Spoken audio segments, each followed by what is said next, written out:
Yo mga karams, good morning sa inyo dyan sa Pilipinas at magandang hapon naman dito sa New Zealand. Ito ang buhay ngayon ng OFW dito sa New Zealand. Ngayon ay holiday dito sa New Zealand kaya gala-gala tayo dito sa gilid ng dagat. Ayan mga guys, may mga turista ring namamasyal dito katulad ko. Ito lang ang pasyalan dito. Walang ibang libangan dito sa New Zealand kundi mga mangisda at mamasyal lang kung saan saang lugar.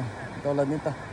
Mamasyal ako dito sa gilid ng dagat. Walang magawa sa bahay. Kundi magmumukmuk lang doon sa mabuti pa.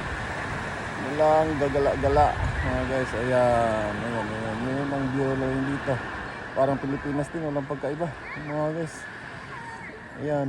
Yan mga yan. Ayan yan mga karans. Yan nasa likod ko na yan. Ayan yung view ng dagat dito. Parang sa Pinas na tayo mga karans. Anong pagkakaiba?